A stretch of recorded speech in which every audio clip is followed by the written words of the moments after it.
Got a special guest this week. He's served in the military. He curates shit in the museum for sports. He's one of my close friends. His dad tried out for the Lions. Welcome to the Fan Forum. I'm Mark. And I'm Matt. Let's get it started. All right, so Matt, welcome. Thank you for coming on. This is something we've been trying to plan for quite a while. Matt is, for those of you who don't know or listen, he grew up with us. He grew up with Tom. He grew up with Bob, who's been on here, Hitch. So we all kind of come from the same little neighborhood.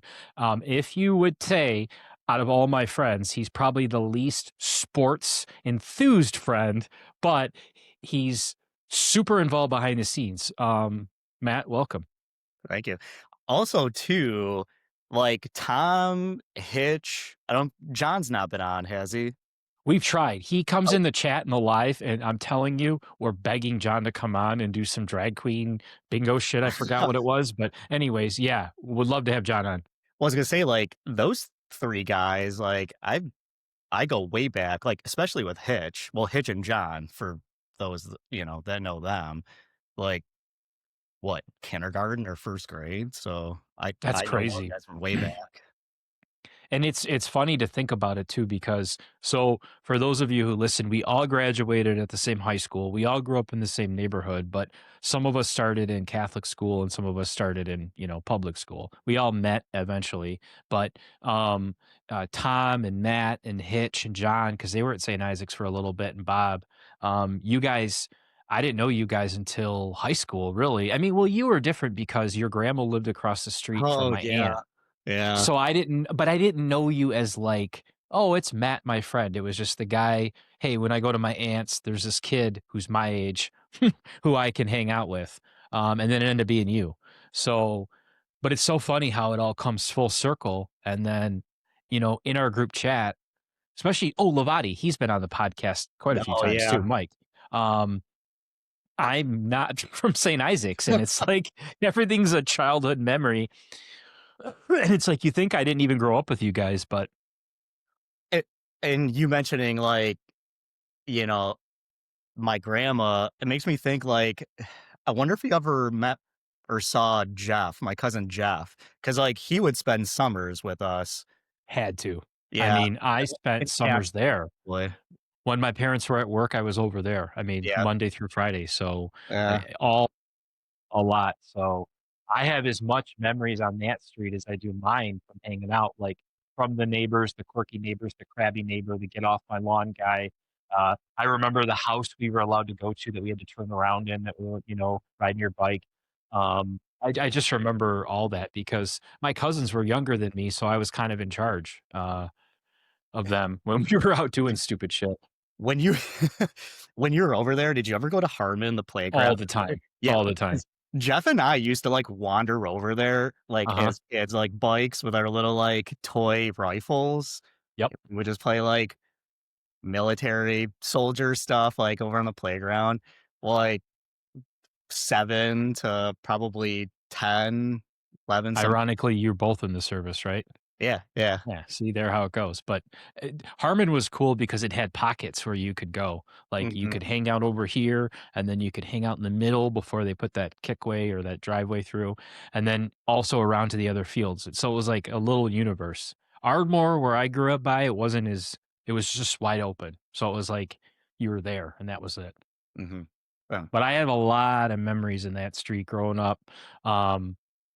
But yeah, it's totally funny now that I'm hoping Tom can join us. I just texted him. Oh, is he gonna jump on too? I hope he's hoping. I mean, he's in, but well, I don't want to. How do I say this? He was working a job. He got a new job, went back to his old job, and now he's going back to an even older job, but which steadier hours. Okay. So I don't know what his work schedule is like this week, but dude, Hermdo's always on for a good time. I hope so. I do too. I talked to him. I'll tell you what, it's too funny because when Hitch and I first started doing this, it was not on YouTube. It wasn't on Spotify, right? It was like in SoundCloud. And we had talked about people that, like, go I have a actually have a YouTube account, how we kinda wanna set one up. And Tom, who was living on the West Side at the time, had one, and he was putting all these videos out, and they were fucking funny, right, on his channel. And I Mhm. told him, I'm like, "Dude, if we ever get relatively put together where I could start asking friends," I go, "He's the first guy who has to come on." He's and it's been awesome. It's been with Hitch not being able to commit right now because he's just got family duties to take care of, which Hitch, if you're listening, whenever you wanna come back, let me know. Um, he, it's been awesome because he knows way more about hockey than I do, and in that, we've been putting hockey videos out, and they're, like, triple the amount that Lions fans watch, Hmm. Yeah. which I'm not a big fucking hockey fan, I don't know, like, I like it, but I'm just never got me, like, that wasn't my primary sport. Um Football is the one sport that I know and can follow the best from, like, watching with my dad. I could sit down and enjoy watching a football game. I don't actively do it so much, but, like, Thanksgiving game, like, I'll watch. Yeah, the monumental ones, Yeah, and yeah. I mean, I know you're always down to, like, watch sports, Mhm. but you don't actively follow them, and it's funny, so those of you that don't know, Matt is extremely athletic, he's in fantastic shape. He's, what you would think would be a primary either track star or pick a sport you could contribute, right? Um, and it's funny, and your dad tried out for the Detroit Lions back in the day, and it's just not your thing. I mean, you're an artist, you are athletic, you can hang with us, but it's like it's just not your thing. Yeah. I mean, like, when I was growing up, pre-high school, like, my parents always had me in sports because they wanted that socialization, I think, Mhm. aspect, and then just always introducing me to something new, and, like, I was good at sports, I just didn't like team sports, like, in the Which is long fair. run.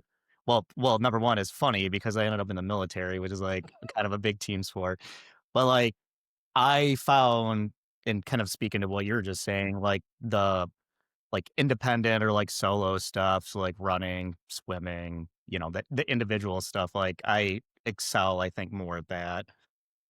Well, and I guess I shouldn't say you actively you are sports, it's just not team sports Yeah, yeah. because you run. I mean, okay, so first of all, fuck your running. How many mountains have you climbed? 3. Yeah, 3. 3 big ones. Can you name the 3 big mountains that you've climbed? Yeah, so there is Kilimanjaro in Africa, Tanzania, for anybody that's unfamiliar. Yeah, and by the way, no one knew he was doing this shit. Yeah, Like, no, that one was you kind of on a whim. I really you like you just Leroy slid Jen that in there. I'm like, "What? Are you Yeah, serious?" Leroy Jenkins, that one. Yeah, then I did Mount Whitney in California, and then Mount Rainier. Uh, Kilimanjaro was the biggest, but it was actually the easiest though too, because it was like one long slog uphill hike. So it's like if you can hike for hours, the hardest thing was acclimatization because of the altitude. But like Rainier was the hardest because that like it's so like it's so covered with glaciers that it's a really technical sort of like push. And so people will like train for Everest or like climbs in the Himalayas or whatever, like big 7, 8,000 meter peaks will train on Rainier a lot. So that was definitely challenging. I'm looking up some of these mountains right now. I'm just it's like, I don't even know where to begin. I mean, it's first of all, what uh, not in a mean way, but what the fuck brought this on? Like, why what w It's walk me well, through your thought process. well, like, in the military, I had my back injury, and I think it kinda stemmed from that because, like, my recovery process after that back injury and surgery was essentially just, like, learning to walk again. Because my mom Yeah. and grandma came out to Hawaii for that surgery, and that first week post-surgery, like, my mom had to help me, like, essentially with walking and, like, putting my shoes on. I remember her being like, Yeah. "I haven't put your shoes on, like, tied your shoes or whatever since you were, like, a little kid, a little boy." Once you were 15. Yeah, since I was 15. And, but the recovery process was just walking, and then eventually it was like, when I got cleared with a doctor, like, at different points, like, "Okay, you can do more challenging routes or trails or whatever." So it turned from just, like, walking around base to hiking in Hawaii, and I don't know. I mean, like, mountain climbing is interesting. It's just I mean, you got the environment, the landscape, Mhm. but the challenge of it. I like sort of the solo challenge stuff too. I mean, it's like a personal challenge. Yeah, oh, yeah, that definitely is a personal challenge. Yeah. So, I think it all just kind of stemmed from that. And well, it's funny because after I had that back surgery, the neurosurgeon, oh, I'm not sorry, not after, but before, like going into the surgery, he was like, yeah, after this, the outcomes are generally good, but you always run the risk of like, oh, you may not be able to walk normal again after that. And I was like, that's not it. Yeah, no, no thanks. That's not what I'm we're good. doing here. Yeah, we're not. Um, Meaning, how old were you when you had that surgery too? Because you were young. 30 or 31. Yeah, that's a really relatively I young was age to young. have. Well, I mean, to have a I back know. surgery like that, Yeah. dude, that's usually something people have when they like, "Hey, I'm getting ready to retire, and then I'm gonna go have that back surgery I've been waiting on." Like, it's not just Yeah. something you do. But for people that don't know, you got injured in the military, so it was just something that had to happen. I remember you were, even just before the surgery, what you had to go through to get it was, like, a lot of bullshit and a Well, lot of unknowns. yeah. Well, I went like 6 months too because, like, right after that injury, the the main doc that we had, like, he was on leave, so we had this, like, new guy that was kinda filling in, and Mhm. it was like, "Oh, piriformis syndrome," like, my symptoms, which, I mean, were similar, but, like, I knew there was something more serious.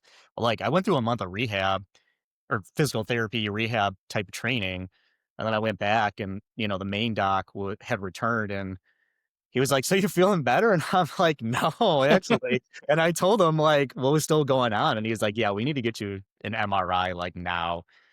So, I did a couple, like, s t types of treatment initially, but ultimately, it had to be surgery to correct it.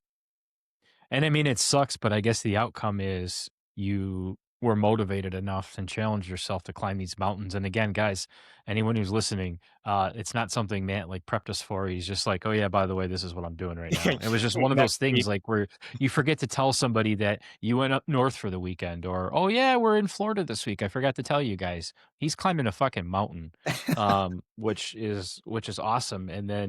Um, and then you wanna talk about sports too, um, even in your work. I mean, your work is sports related. You work for the Henry Ford Museum. You curate all these awesome, awesome exhibits, and you sent us what was it? Like what was the hockey thing you sent us or the for the Red Wings? What was that? Yeah. So last year, so at the museum, we've got one big like gallery space. Mhm. We'll host exhibits essentially that like we loan, like Yeah. we'll rent them out.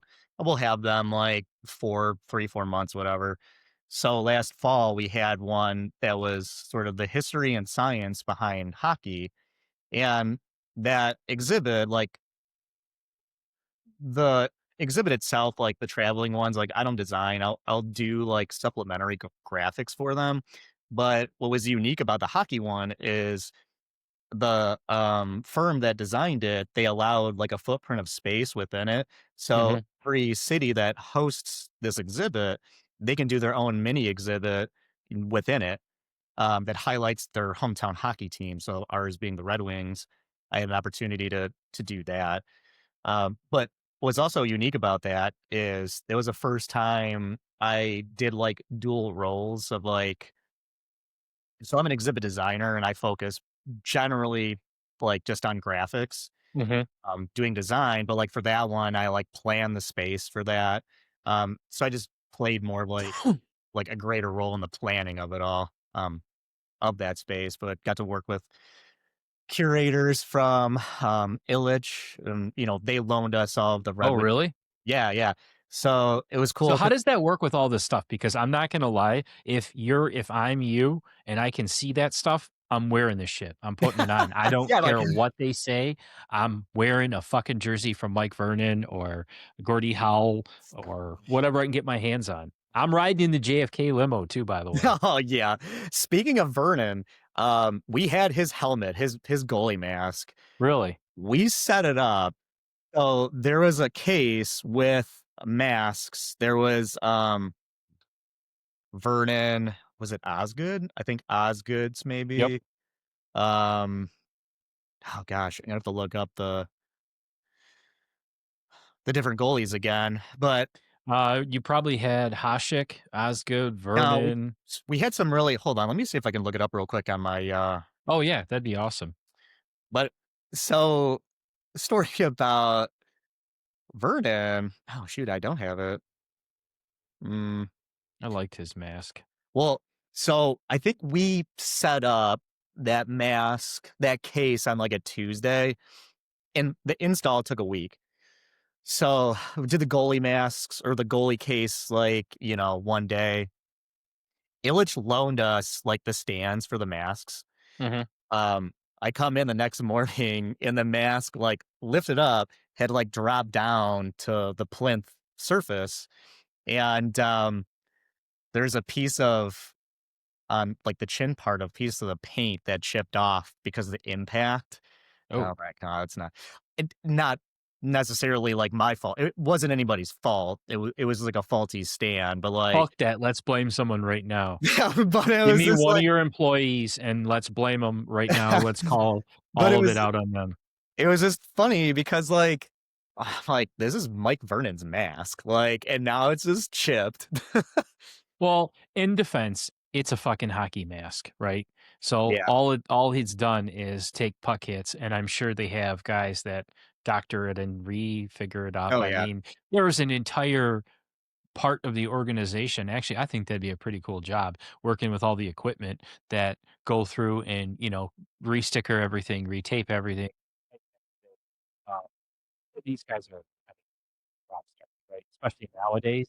hmm Maybe back in the 90s and early 90s and especially 80s, the equipment was probably beat up.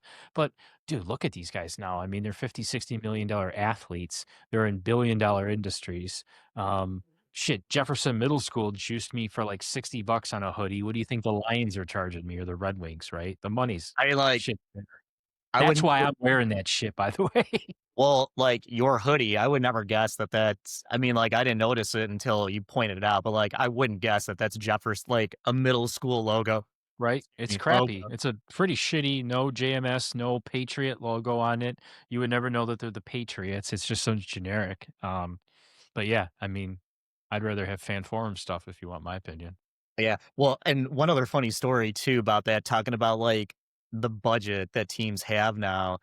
So we had one case that was sort of like miscellaneous things. Like there was like a uh heart monitor, but it was like gadgets for the players, sort of like quality of like monitoring, like health, nutrition, Oh, quality. okay. And like the case, it was a smaller one. And it just had so many items, like things needed to be removed. Well, they had like urine strips to test hydration. And like I was like, I don't think we need to show urine strips of all things. Like, I mean, that's cool, but like, you know, I think there's probably something more like impactful or like something more like techie, a gadget that would be better. And But then there had to be someone who's like, I kind of thought we do the whole thing based on urine strips. yeah, Like right. that's just what we big, do.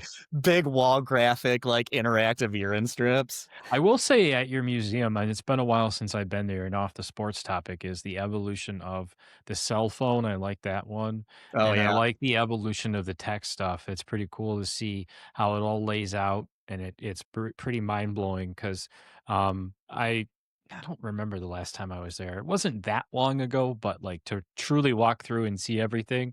The only thing that I remember like is obviously the JFK stuff, the Wienermobile, all the Holland tractors at the end, um, and the guns, which I think you said are taken out, No, no, removed. all Oh, of they're that's still still there? there. The Okay. guns are like we have those. They're kind of like pushed in the back. Yeah, I figured. the last couple of years, there's, people, certain people kind of want to get rid of them. But I mean, Idiots, like, they're historical. Like, communists. Yeah, I know. I, Go move. I'm serious. I Bye. think the cases should be updated. Like the graphics, it'd be cool to design graphics for for like updated cases and displays for those because Ah, it's I'm. all like pre like 1920. It's like, Oh yeah, it's old so stuff. yeah, It's old stuff. It's stuff you can consider a collector's item that you can't really I don't think you need paperwork for and that stuff, but it's interesting because that's the stuff that sticks out in my head going there, and I know you guys did a lot of cool shit, and I don't ever remember sports stuff there, though, ever really being a thing, and maybe there no, just isn't enough memorabilia yet as a kid, like, all those memories that I would have where shit was relevant, like, yeah. you weren't gonna have seats for Tiger Stadium when I was still going to Tiger Stadium, so would you guys ever do that type of thing? Like, maybe, like, put up a little half corner section of an old ballpark or something, or So I think that'd be cool. The closest thing that we have would be our Driven to Win exhibit, and it's Mm, based on all the different types of like car racing. okay. Uh, we have the historic baseball games like out in Greenfield Village during like summer. Oh, And they do that?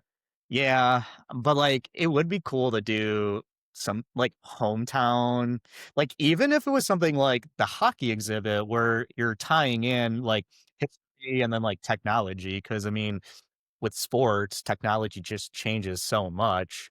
And so like that'd be an Yeah. interesting perspective. And I think like worthwhile to have, you know, in the museum. That, like, it Well, feels like something that would be in there.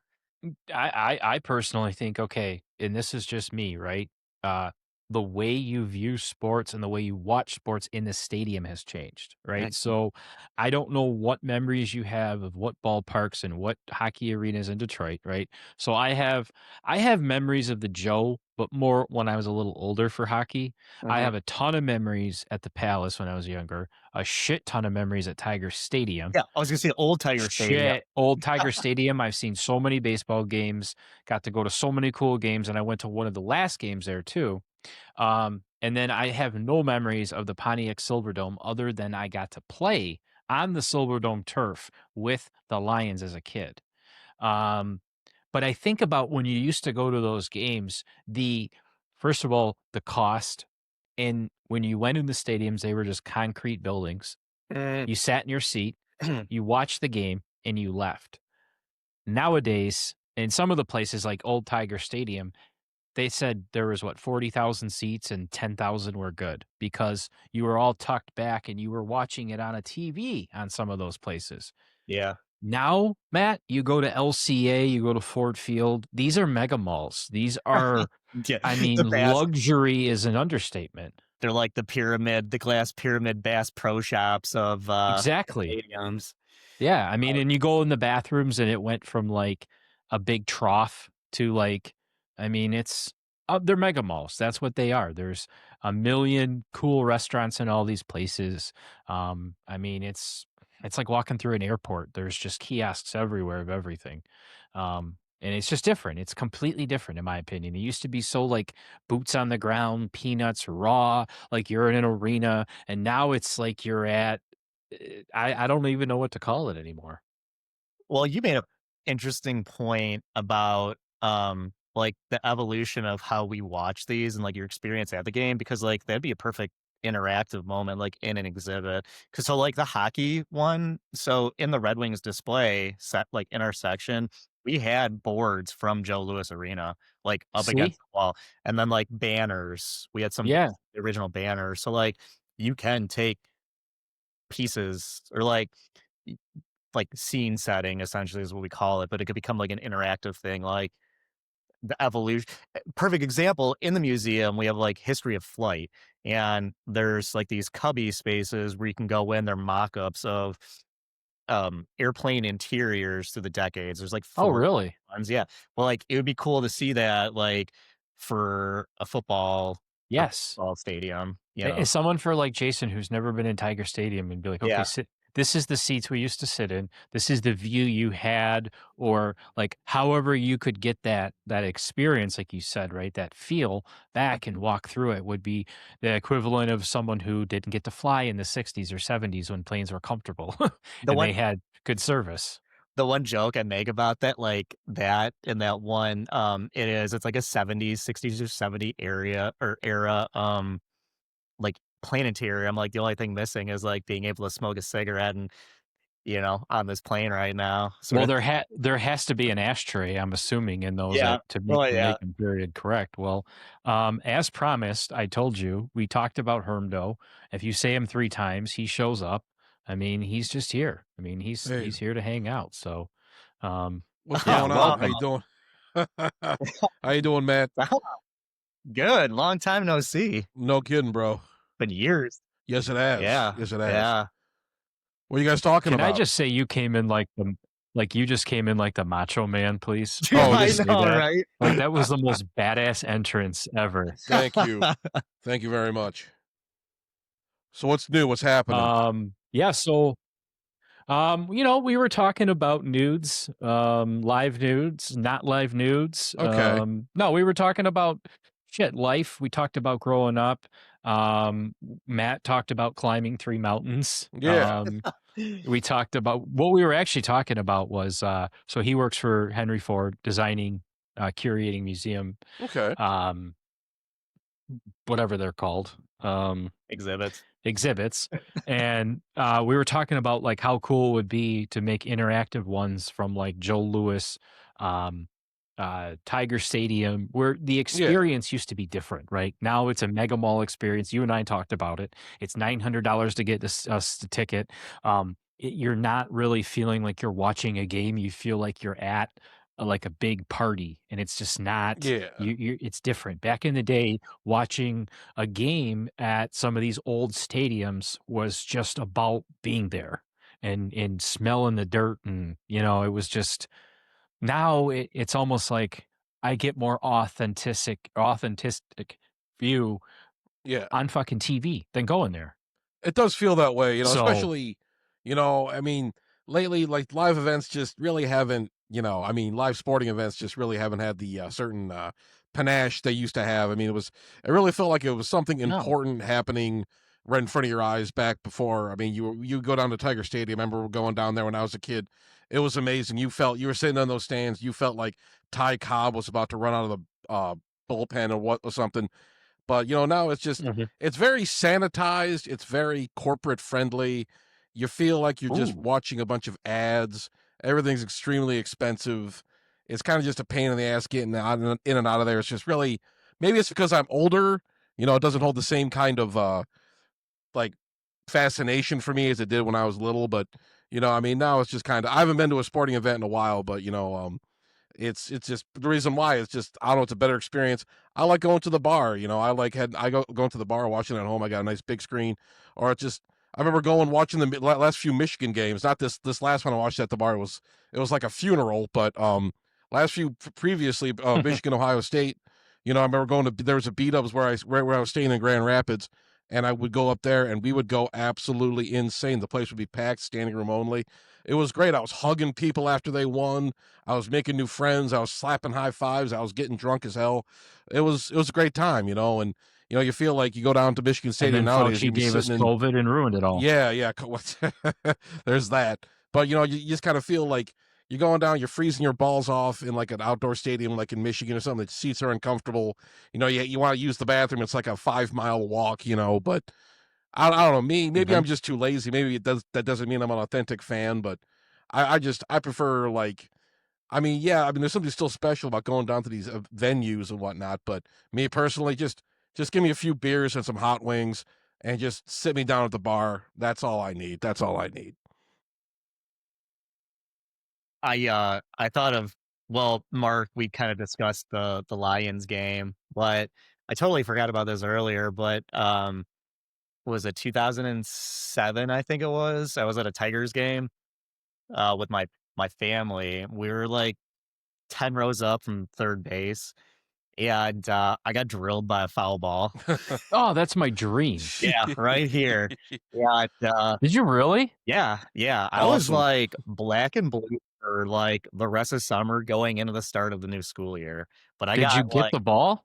no, I think my cousin has it still because he was sitting Do you behind me. remember who hit it? No, I could probably figure it out though. I could I probably, want to know. yeah. But yeah, like I just remember I was talking to whoever was to my left, and then like out of my peripheral, I could see sort of like the crowd moving ahead of me, and like I look over and the crowd's parted, and I just get drilled with this thing here, and then like pop. I Excellent. used Yeah, to bring a buck and glove to every game as a kid, Yeah. anticipating this moment of catching a so ball and making that catch, and that never happened. yeah. So now I get really skittish at when I go to baseball games, and I was like, "Ah, Dude, heads up, man. Just keep your fucking eyes yeah, head on a eyes swivel." up here, baby. Yeah. Ain't no different than the military. Come on. You can climb Mount Kilimanjaro. I think you can handle that. Yeah, Jesus. Yeah, it's interesting. I don't think you're a bad fan or not, Tom, it's Yeah. if I didn't have kids to take to a game and show the experience, I wouldn't go either because I've already had it. Like Yeah. these grown adults that have season tickets, it's pretty intense. Like, Oh, yeah. I don't know how you afford it. I really don't. Even just with the season tickets, plus the beer, plus the food, plus that it being a whole fucking day and a whole shebang. And they get you on everything now with parking and everything. It's so interesting. But like, Yeah. I don't know. I just think the interaction and the experience to me, um, no different than like you were talking with the planes and the seats used to be so big and you could smoke. Um, that's the arena, dude. Stop packing so many people in there and just make it a bigger, nicer experience. And they're going to have to at some point because yeah, why the fuck would you, a psycho, go all the way up in LCA or spend money on nosebleed rafter tickets anywhere at these arenas when you can watch it on an 100-inch TV in 4K? What's the point? Yeah, mhm. that's You're literally like eye binoculars looking at these little Well, guys that's like running around. What's the point? yeah, Little Caesars. So after that hockey exhibit, like we got to go in like behind the scenes tour at Little Caesars. It was just like during the off season, whatever. But like that Should was have the blew first that. time I was in there. But I was like, oh my god, like we were all the way up, and I was like, I need to take like my vertigo medication right now because this is like deep. And you climbed Mount Kilimanjaro. Thank you. Yeah. It did. My vertigo shit kicks in, and I probably should start taking meds for it. But like, dude, we and Tom and I did this whole thing on how LCA sucks, and the whole universe agrees with us. The video did really well. yeah. But it sucks, dude. I went there for a game thinking, oh, we got like free tickets, right? And it was a Pistons game, and they weren't really that good. And I'm like, oh, let's go. I've sat in the nosebleeds at the Palace, and it is what it is. Um, you can always walk around and get food or whatever. And we walk out there, and I'm just like, fuck this. No fucking way. And it Yeah. just ruined my inside. And I walked right back down. I'm like, I'm not doing it. Then you got these sickos in those gondolas. Dude, Oh check your yeah. fucking head. Yeah. You're a communist. I want eyes on you. You're not a fucking human if that's what you enjoy doing. Yeah. The Literally gondolas. watch it on your fucking TV. Yeah. Yeah. There's specks at that point. You can barely make out who's who. How is that enjoying? I get it when your TV was like this big and it was black and white and it was like, well, hey, at least I'm here, right? I'm here for the experience. But now it's like, what the fuck are you getting out of that, you jerk off? Mark's Sorry. angry about Hey, it, man. He's I thought angry. I you were He's pissed. mentioning like your memories of the different stadiums. I also thought about the Palace. I think it might have been the last time I was there. So was for they retired Isaiah Thomas's jersey. You were there too? Yeah. But that was the game where he was like the head coach or whatever, or the owner of the Raptors. Is that him? Head coach of the Pacers? Or am I thinking of who's the one that was the head coach of the Raptors? No, it may have been because I was at the Isaiah Thomas Okay. retirement ceremony Because too. that was the first game that the Raptors played against the Pistons. So they're retiring his jersey at that game, but he was also like the head coach or manager or something. And they were like a brand new team. We have to look this up. Yeah, how long have the Raptors been around? 95. That was 95. So yeah, hold on. 95. You're Oh, right. wow. Yeah. This is crazy. That was cool though, because I think my mom got those tickets from work, and that was like another one where we were like 10 rows up from the court, if I remember correctly. Like we were pretty close. I have quite a few pieces of memorabilia from that. I still have somewhere, and it was hanging up, was this little banner thing that he retired, and it was like a little mini jersey that you hang up. He coached the Pacers, but that was 2000. So hold on.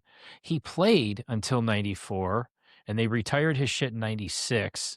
Oh, So all right, this is easy. We go Raptors coaches. I remember going to the Palace. That was for Cub Scouts, though. This is back. I think Joe Dumars was still playing. And this is, I think Grant Hill was on the team. And I remember we were there, Mr. Lavati and everybody, we were all there, and we were kind of we were watching for a while. Then we had to leave early because my dad locked his keys out of the car, as he does. And we had to like go find security and like get them to help us. And my dad was like really mad. I don't know how the hell we got out of there that day. But I remember watching a little bit of the old Pistons basketball. We were like in the nosebleeds. I was eating curly fries with my brother. We were just having a good time. And then my dad's foolishness, his forgetfulness, cost us a prime childhood memory. But I remember like walking around. I remember him just like going like this and not being able to open the door, and it was just a big Polak event, like everything in my life. Oh Lord. I had a few times where I got some my uncle, right? So he owned his own tile company, and he would do a lot of tile work for the Palace and the Joe. And I don't remember what it was. I think he tiled some locker rooms or did some work, and he just had an in on Pistons tickets, man. Yeah. And he got us courtside. We would sit behind the net on the court, like 3 rows back, right? Like where they're shooting free throws into. It's all over so many fucking Pistons games in the 90s. But that Isaiah Thomas one, forever I'll lock into, because I have so much memorabilia from it still. Yeah. I may have been wrong about, I mean, like it was his jersey they're retiring. I mean, I might be wrong about him being like a coach or whatever, but he was at the game. Maybe for some reason I just thought that, but they were playing the Raptors that game though. That's funny that you remember that, and that's like a big memory I have, and I don't remember that portion of it, but I remember all the other stuff. God damn it, where's this thing at? I just had it too. It was somewhere around here. Actually, I think the last time I was at the Palace was both of you, I think, will appreciate this. Yes. This is probably 96 or 97 then. It was WCW, Sting and Goldberg. Pay-per-view. They were like the headline match. And my dad they gave it my cousin and then Chris Hendrick. Chris came, and we had like the Sting masks and made signs and stuff. And it was cool. I think he like dropped down from like the rafters or whatever. Chris Hendrick, there's a blast from the past. Holy cow. Wonder how he's doing. Jeez. Yeah. He had really bad motion sickness, and we were leaving afterwards, and we got like 5 minutes from the stadium, and my dad had to pull over so he could throw up on the side of the highway. Was always throwing up. Poor Chris. I know. I don't know what his deal was. He had like equilibrium issues or something, but he was always getting sick. I remember like hanging out. I mean, I remember I used to get my hair cut in his mom's house. And I remember like in the middle of one of my haircuts, I was talking to his mom. She was cutting my hair and stuff like that. And Chris walks by and she's like, "How are you, honey?" He's like, "Oh, I'll be right back." And you hear him puking upstairs. He's like running up he's running up to the toilet. He's just like, I'm like cutting out sitting here like, ugh! I'm just like, "Are you serious, dude?" Yeah. He like, poor guy. Him and Tony Kovaleski, like those two always threw up at school. Yeah. They did. Ugh. I don't think just throwing. Oh my God! Yeah, there was a lot of pukers at St. Isaac's, man. I tell you, good Lord. Yeah, that takes me back. That takes all that Catholic guilt just forcing it out of him. Good Lord, Tony Kowaleski, that old Polak. Wonder how he's doing. Jeez. I don't know what he's up to. I don't know. I was friends with him. His brother Paul just friended me on Facebook. I got to see what's up with those guys. But, geez, I haven't talked to Paul in a long time. Yeah. God Years. almighty. Did you know a guy named Jeff Foster? I just have to ask.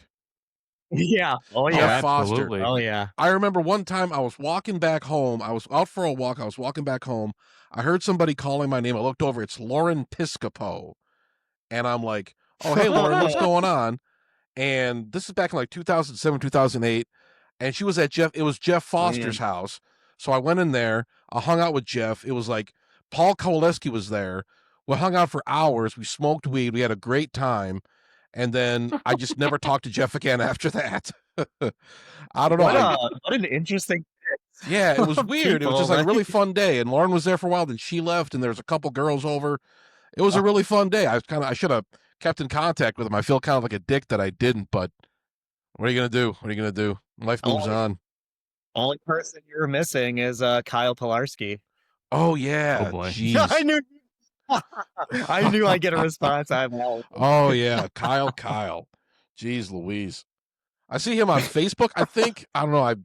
I'm scared to friend some people. I'm just like, I don't know.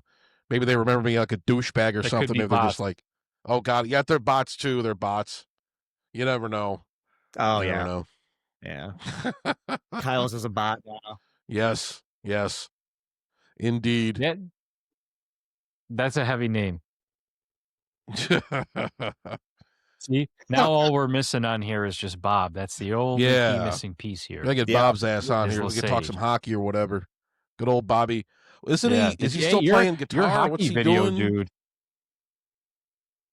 Yeah, he plays his guitar. I don't think he does it as much, but I think he still plays. Like, that's he good. still fiddles around. Bobby was so talented. I remember him breakdancing at school.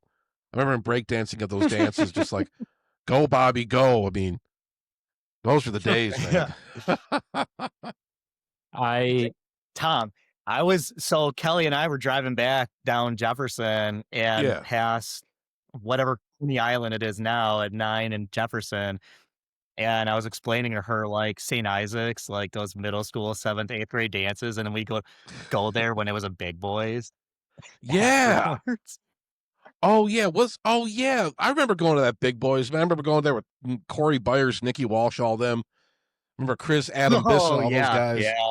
Way back in the day. Jeez. Bob refueling. The one on Jefferson and 9 Mile? Yeah, it was a big boy. Yep. Then it was a Ram's horn, wasn't it? It was a Ram's horn for a while. I don't know if it's a Coney Island now. I haven't been that way. I moved back into town. I still have to go back and revisit a lot of my old haunts. You know, I just went to Sabby's maybe a month or so ago, but I used to hit that up. I didn't really hit that up with people I knew, but I mean, I didn't hit that up for people from Isaacs or Lakeview. I had my buddy Matt. We would go up there like every day for like 8 years. Every weekend for 8 years, we hit up there, watch Wings games, whatever. That was some fun, man. That was some fun, you know. Now, I just you miss the old days. Now I'm a crusty old man. Well, and it's just different.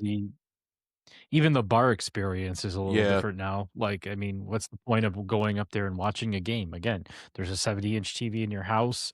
You have all the beer you want so much cheaper. I mean, it's just not. You used to be able to go out for an easy couple bucks. Now it's just cost you literally an arm and a leg. Yeah, at some points, but it is expensive. I mean, one thing I'll say, because sometimes watching sports at home can be a pain in the ass too. I got an antenna on this TV. I don't know if you can see it in the camera, but it's I got it set up on a tripod. It's just this good. It's this little black box I put on a tripod. I'm like, I got to keep adjusting it and whatnot, but it gets good picture. I can watch NFL games on that. There's maybe a couple college games, but as far as like hockey's very hard to watch. That's one thing I don't like about hockey. You got to buy all these goofy sports packages.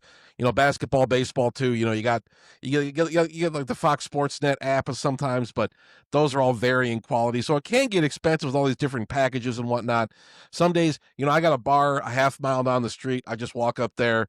I just watched the Michigan-Ohio State game up there. I needed a lot of alcohol to get through that one, but it's I don't know. I mean, there is an advantage if you're just regular slob like me. I mean, I live at the bar, so I'm a functioning alcoholic, so that's where I belong.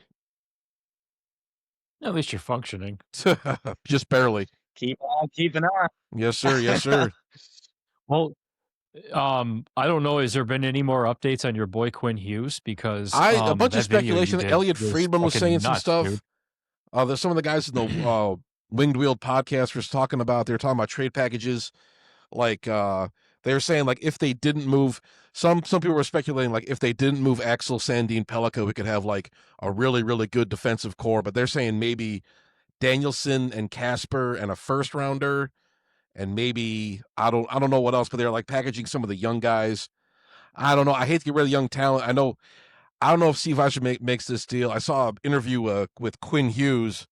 The poor guy, every time I see an interview with him, he looks like he's about ready to cry. He looks like Timothy Chalamet or something. He's always got this like sad, wistful look on his face. I'm just like, Quinn, it's going to be okay, man.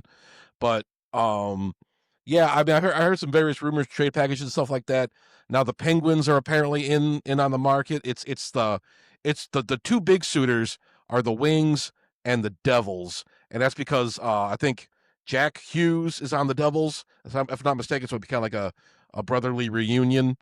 But I guess the Penguins might have some pieces to throw into the mix. We'll see what happens there. The Red Wings, I think, would be a very good fit. I think he would be an immediate upgrade to what we got now. You know, Wings, they're kind of going up and down. Now they're leading the division again, and it's marked by guys like all the young guys they got, the Danielsons, the Axel Sandin Pelikas. You see even Emmett Finney pop up every once in a while. Yeah, it's kind of exciting to see. I think Detroit's a good landing spot for Quinn Hughes if he wants to come here.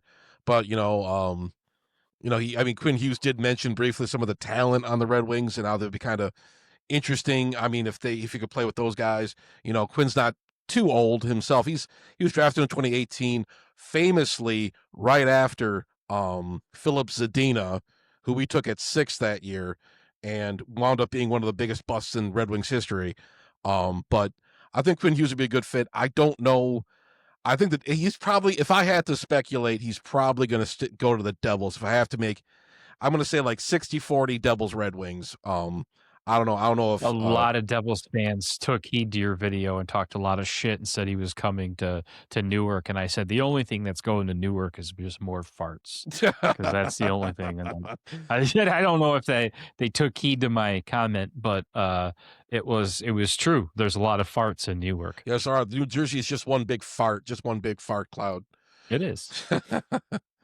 Oh Lord, but yeah, we'll see what happens on that front. If the Wings get him, I think it'll be a real coup. I mean, hopefully, Yzerman. I don't see that happening. Probably not. And if it does, it's going to be a while from now. I just remember the DeBrincat thing. That took forever. I mean, it was pretty much a done deal, but it's like for months and months and months into the deadline, it was just like, is he coming here? Is he coming here? When's the deal? When's the deal? And it finally happened. And, he's been a great player for us, but I don't know about the Quinn Hughes thing. We'll see. We'll see. Well, something I am a little bit more keen on, and I think is almost a guaranteed, is the Tarek Skubal trade.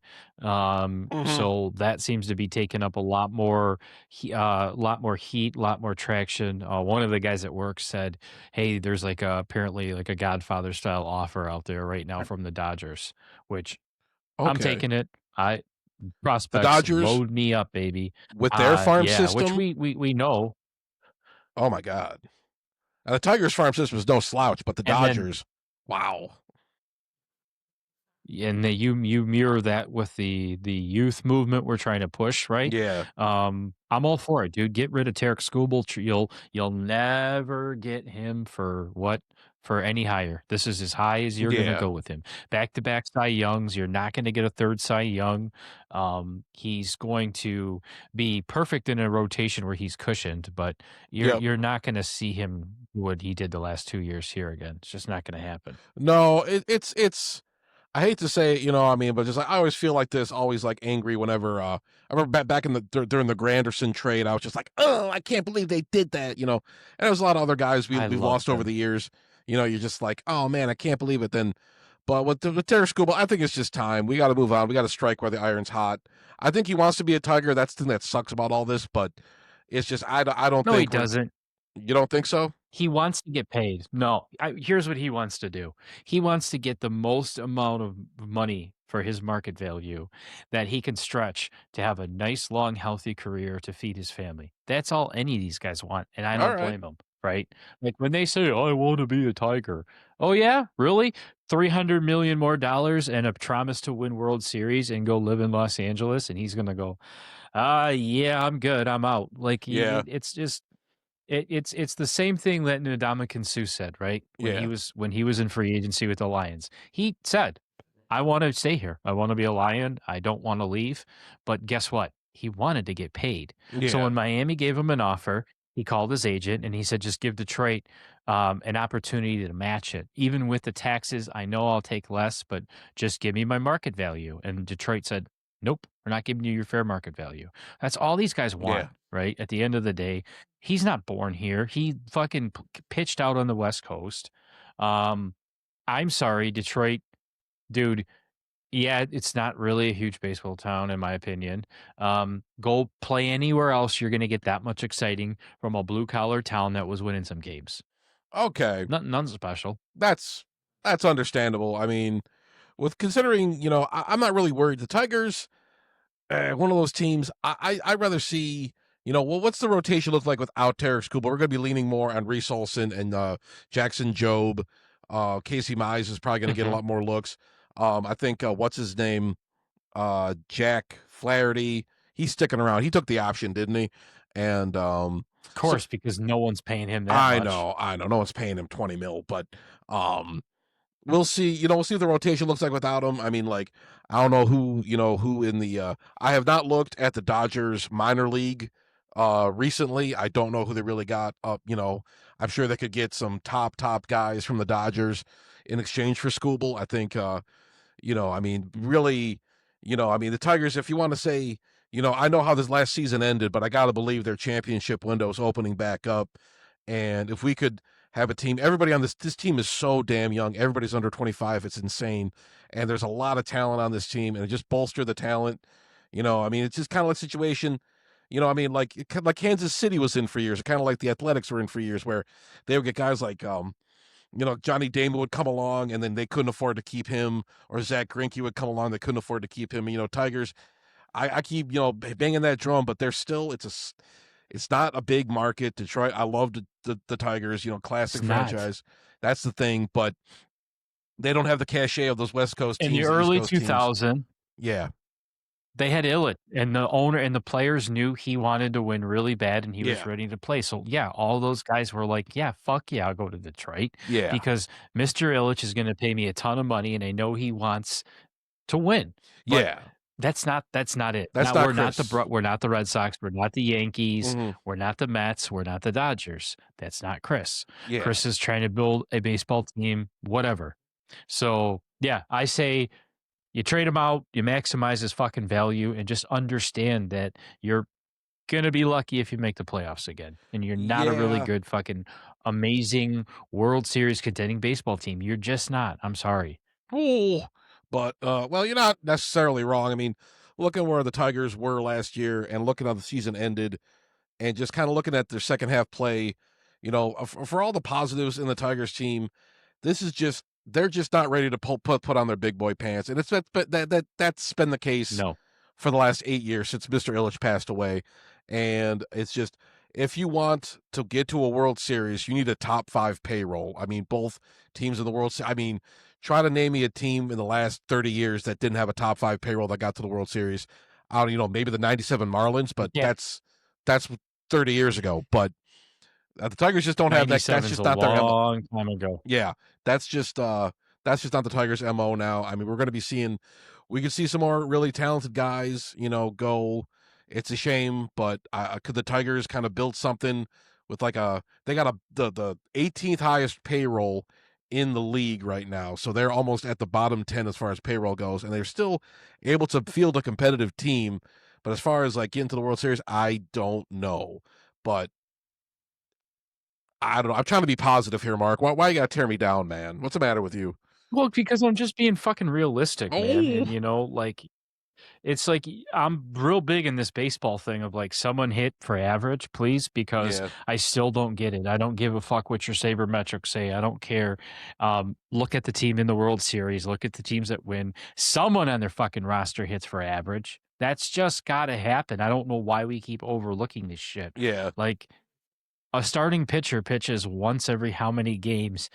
You want someone to hit for average, you're literally saying, I want someone to be consistent every single fucking day with a bat in the offense. Yeah. And that's what we're missing. Well, That's true. that's just how I feel about the Tigers. Give me some consistent bats. You'll piece together all these arms. I'm not worried about it. The Dodgers don't have Cy Young award-winning arms on their roster for arms. They just have 5 really good fucking pitchers. Yeah. That's true. They're a complete team. I mean, it's kind of funny with the Dodgers. I was them winning the World Series this past season was such a kick in the balls. I felt so bad for the Toronto Fuck yeah, Maple it Leafs. was. Not Maple Leafs. I always feel bad for the Maple Leafs, but the Blue Jays, I felt bad for.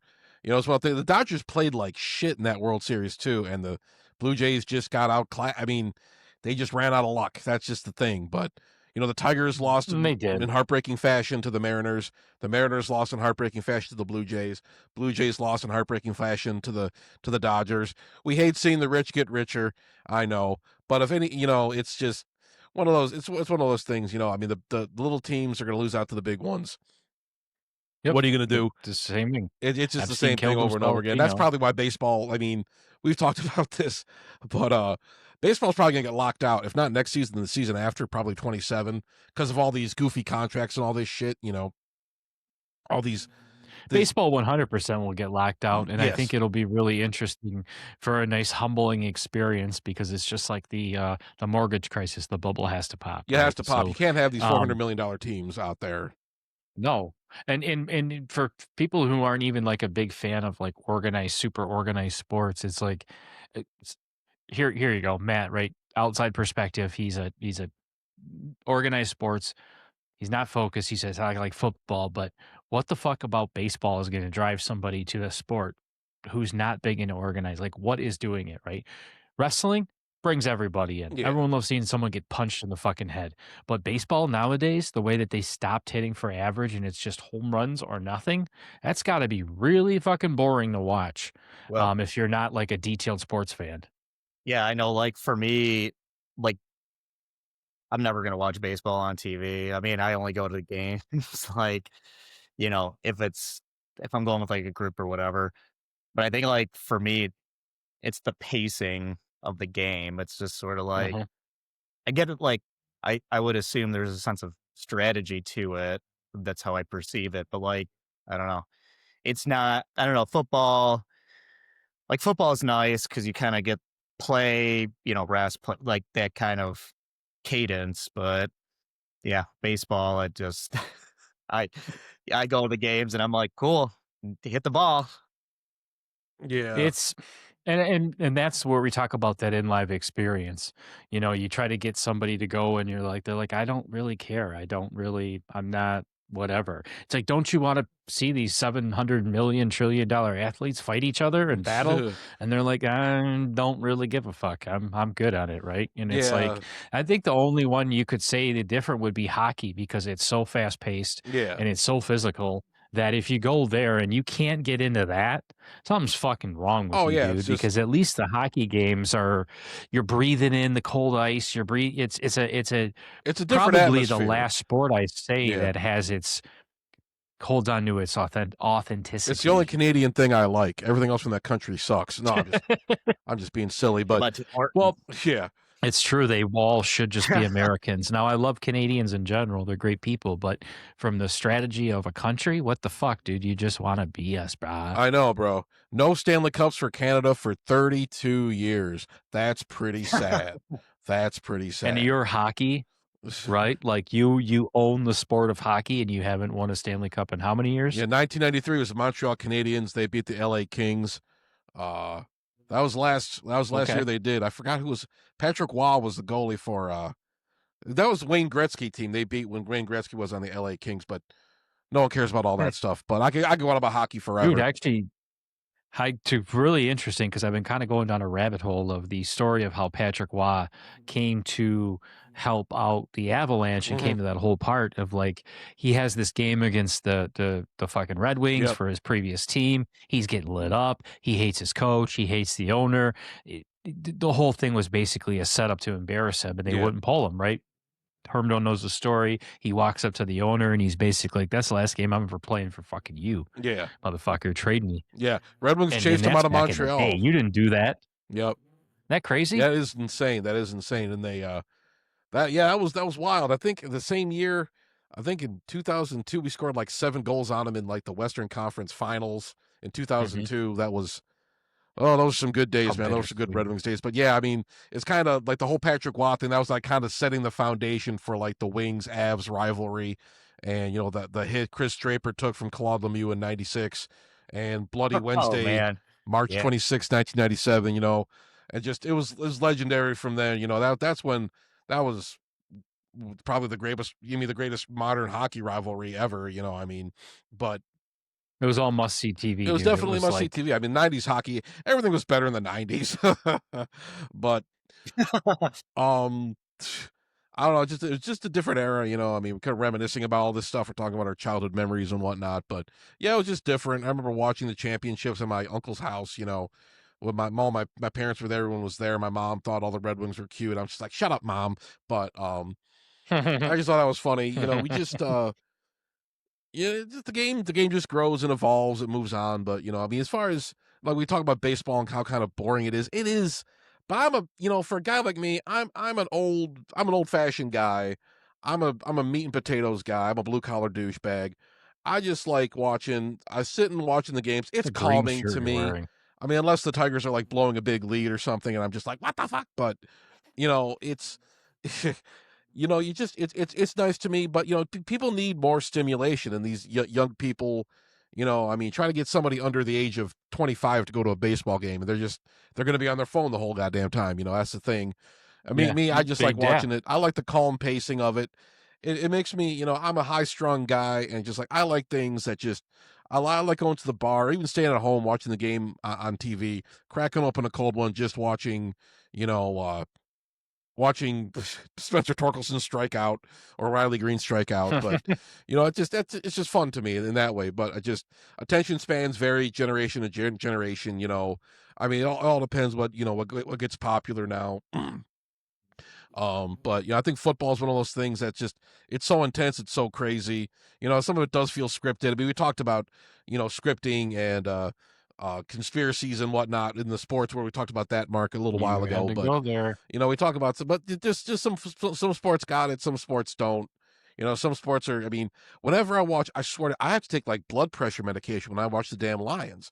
I mean, it's just one of those things. There's always something insane Football in happening. general. Football in general, it's just like I get It's football in so general. psyched up. It's so overstimulating. Sorry.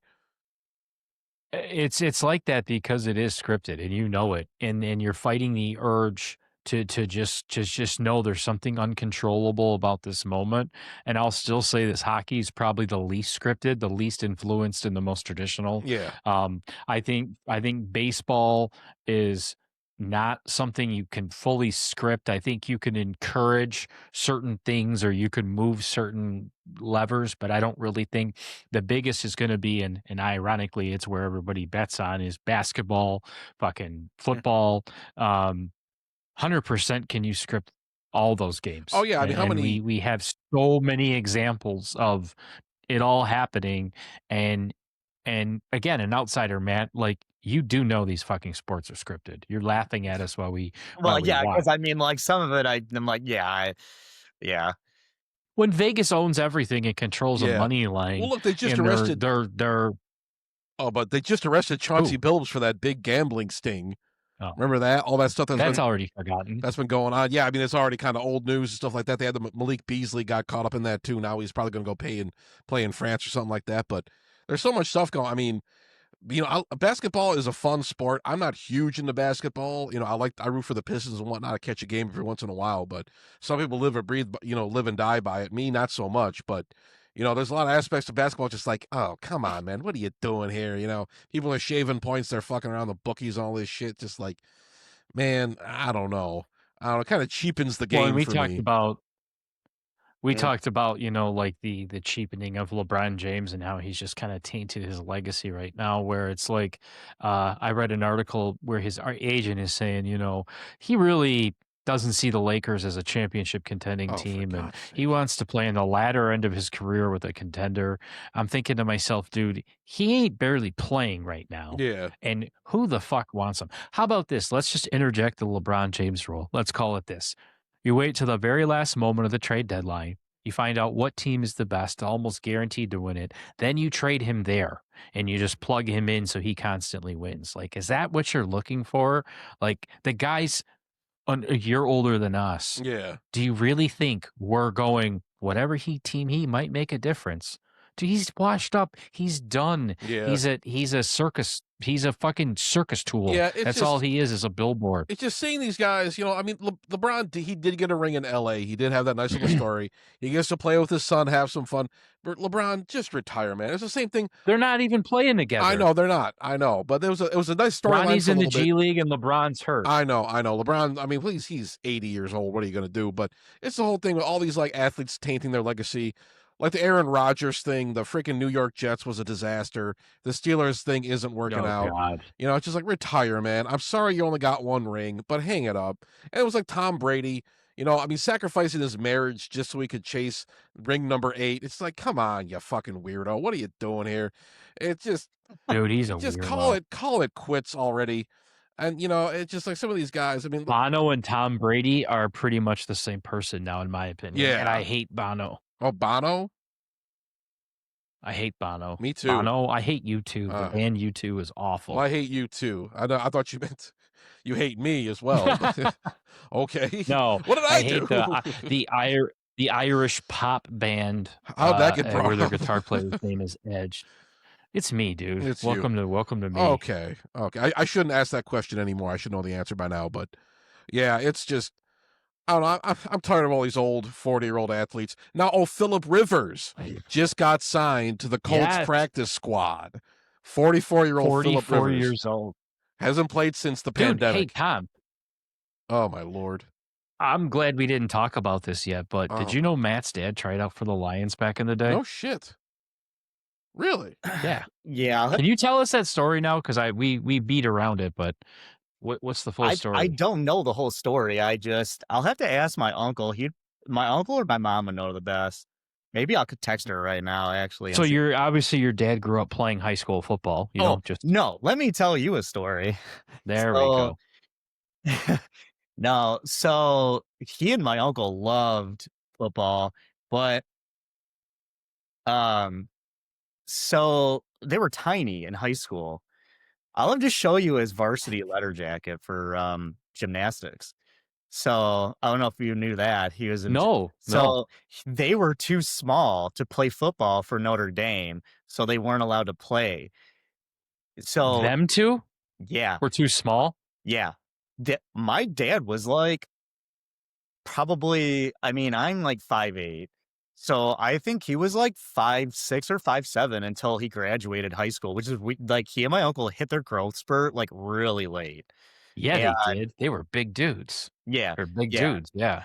But yeah, like they couldn't play football for Notre Dame. So I don't know about my uncle, but my dad ended up getting into gymnastics. So he's got that varsity jacket. No shit. But after he graduated, I think that's when he started playing more like rec leagues or whatever. But he was flag multiple like city, whatever community flag football teams. But if I had to guess, I think it was maybe like in the 80s, but I'll have to ask my mom or my uncle just more details. But I do remember like at some point he had tried out for the Lions. That's awesome. Story that I know. I don't know anybody that's ever done that. You know, it's funny too. So Chris Spielman, he loved Chris Spielman. And before I sold his house, yeah. This time last year, getting the house prepped to sell and all that. And I went up in the attic, just looking for final things. And I found, I don't know if you guys remember when like we were kids, you go to like the like a comic book store, whatever, the sports Mhm. store, and they had like those plaques on, you get for your wall, and they had like a big glamour shot of the athlete and like their card and all that. Well, he had Chris Spielman's, and that was like the last thing in his house that I found before like I sold it. And so That's wild. that was like a cool like last thing to come across because I know he always liked Chris Spielman a lot. So Well, Spielman's kind of a big part of the team, the group that's spearheaded this whole turnaround with the Lions. Like he's director of, hey, you're Chris Spielman, come help us build a team. Because yeah, yeah, he was a god. I mean, a legend, and still is. yeah, I have his. I have his. What year is this card? This is but my dad, he, 1990. I think he played middle linebacker, so like Spielman, and There then you I go. played tight end too, maybe like my cousin. So my Okay. uncle's son played. I think both. Like and subscribe to Hermdo. You're right. I don't have Nielsen, anything you can like or well subscribe to really, but thanks for having me on. go to his museum. Look at the stuff he curates, or the Mossad will be after you too. That's all I'll say about that. I'll be on again. All right. Time. Peace.